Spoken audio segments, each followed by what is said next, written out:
Hello दोस्तों। मोगे institute में आपका बहुत बहुत स्वागत है। नाटा 2024 का सिलेबस यहाँ पर आ गया है और ये सिलेबस काफ़ी टिपिकल है।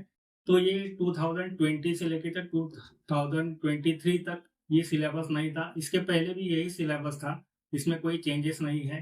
तो ये नया सिलेबस तो नहीं बोलूँगा मैं, लेकिन जो ड्राइंग का सिलेबस है इसके बारे में मैं बात कर रहा हूँ। तो ड्राइंग में जेईई में पेपर 2 बीआर्क की जो बात करूँगा, तो उसमें आपको 2 क्वेश्चन्स आते हैं और वो 2 क्वेश्चन आपको कितने भी टाइम में सॉल्व करने हैं। लेकिन नाटा में वैसा नहीं है। नाटा में आपको टाइमिंग दिया गया है कि 90 मिनट्स में आपको 3 क्वेश्चन सॉल्व करने हैं।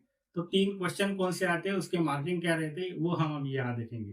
तो A1 जो है ये कंपोजिशन एंड कलर, मतलब यहाँ पर आपको 2D कंपोजिशन करना पड़ेगा या लोगो डिज़ाइन करना पड़ेगा और वो लोगो डिज़ाइन को आपको अच्छे से कंपोज़ करके उसको कलर करना है।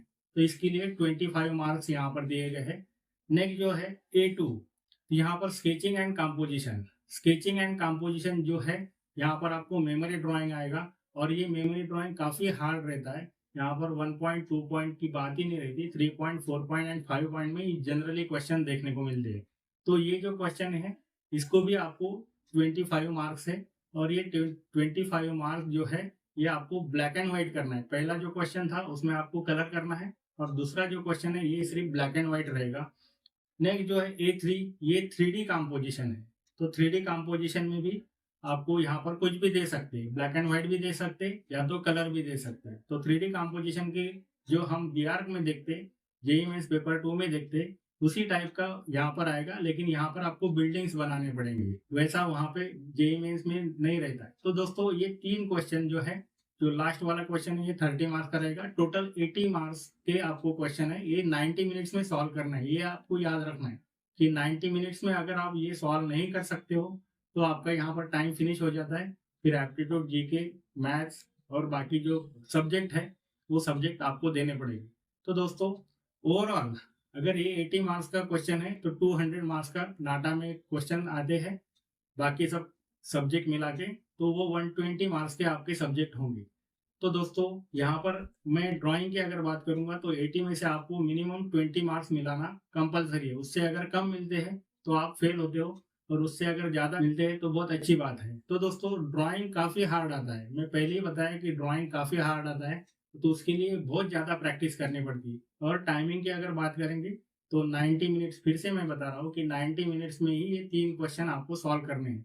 तो दोस्तों यहाँ पर जो जेईई में पेपर 2 बीआर्क की जो बात है, वहाँ पर 2 ही क्वेश्चन आते हैं। उसके लिए आपको टाइम लिमिट कुछ भी नहीं है। आप 3 घंटे भी 2 क्वेश्चन दे सकते हो, 1 घंटे में भी 2 क्वेश्चन सॉल्व कर सकते हो। उसके लिए टाइम लिमिट कुछ नहीं है, लेकिन नाटा में आपको यही टाइम लिमिट देना पड़ेगा। तो दोस्तों ये काफ़ी हार्ड है और मैं बहुत खुश हो गया क्योंकि मैं ड्राइंग टीचर हूँ। तो इसकी वजह से मुझे ऐसा लगता है कि ये सिलेबस उन्होंने पहले ही इसमें देना चाहिए था। लेकिन चलो ठीक है, यहाँ पर जो क्वेश्चंस दिए गए हैं, जो मैंने बताया, उसके ऊपर आप स्टडी करो और अच्छे से प्रैक्टिस करो। तो दोस्तों, यहाँ पे अविनाश सर ने आपको ऑलरेडी ड्राइंग प्रैक्टिकल किस तरीके से आएगा, ये आपको समझाया है। अब हम बात करते हैं कि जो रिमेनिंग पेपर पैटर्न है, 120 मार्क का पेपर पैटर्न है, वो किस तरीके से 7 टॉपिक जो उन्होंने दिया है, उसमें डिवाइड रहेगा। जो फर्स्ट पार्ट आया है, वो आया है देखो विजुअल रीजनिंग। विजुअल रीजनिंग क्या होता है? तो आपको यहाँ पे 2D 3D कंपोजिशन और 2D 3D का जो कंसेप्ट होता है, top view, front view, side view, यहाँ पे ये जरूर देखने को मिलना चाहिए। ये होगा आपका विजुअल रीजनिंग का क्वेश्चन। उसके बाद में है लॉजिकल डिविजन। लॉजिकल डिविजन का मतलब क्या है? जो भी हम 30 सेकंड के प्रॉब्लम सॉल्व कर रहे थे, उस टाइप के अगर कुछ क्वेश्चन यहाँ पे देखे जाते हैं, तो वो ज़रूर यहाँ पे देखने चाहिए, क्योंकि हिडन वहाँ पे बोला है कि कुछ हिडन हो सकता है या फिर कुछ ऑब्जर्वेशन स्किल यहाँ पे यूज़ हो सकती है, तो ये सारी चीज़ें यहाँ पे आनी चाहिए।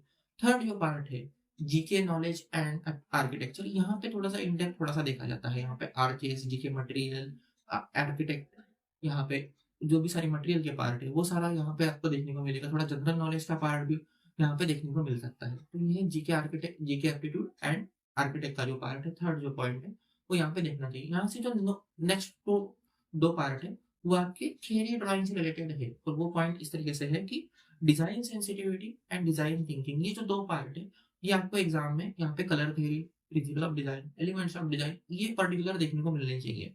तो यहाँ पे ये क्या आ सकते हैं? तो यहाँ पे जो 4-4 मार्क के उन्होंने क्वेश्चन बोले हैं, 15 क्वेश्चन 4 मार्क के लिए बोले हैं, तो ये क्वेश्चन यहाँ से आपको दिखने चाहिए। ऐसे 10 क्वेश्चन एटलीस्ट आपको ज़रूर देखने को मिलना चाहिए। और लास्ट जो आता है न्यूमेरिकल एबिलिटी, अगेन वो एप्टीट्यूड का नॉन वर्बल का पार्ट यहाँ पे आपको देखने को मिल सकता है। तो ये सिलेबस है, ये आपको अच्छे से हमने डिकोड करके बता दिया है किस तरीके से सिलेबस होना चाहिए, किस तरीके से आपने स्टडी करना चाहिए। ये सारी चीज़ें आपको हमने समझा दी है। तो मेरे ख्याल से आपने थोड़ा-सा सिलेबस पे गौर करो, थोड़ा-सा गूगल सर्च करो। जो प्रीवियस पेपर आते थे, जैसे दो 2020 से प्रीवियस पेपर आते थे, वो पेपर आप ज़रूर देखना। और वहाँ पे डिज़ाइन थिंकिंग वगैरह पार्ट नहीं आता था। तो मैं बोलूँगा कि थोड़ा-सा सिलेबस ड्राइंग के लिए सेम हो गया है, पर जो एप्टीट्यूड का पार्ट है वो थोड़ा-सा चेंजेस सिलेबस में मिले हैं। तो ठीक है दोस्तों, मेरे ख्याल से आपको क्लियर अंडरस्टैंडिंग सिलेबस की हो गई है। मैं ज़रूर यहाँ पे नाटा और जेवीआर का कंपैरिज़न आपके लिए लेके आऊँगा। तो आप ज़रूर इस जो मूवी इंस्टीट्यूट का चैनल है वहाँ पे आप सब्सक्राइब और लाइक ज़रूर कर सकते हैं। तो मिलते हैं नेक्स्ट वीडियो में।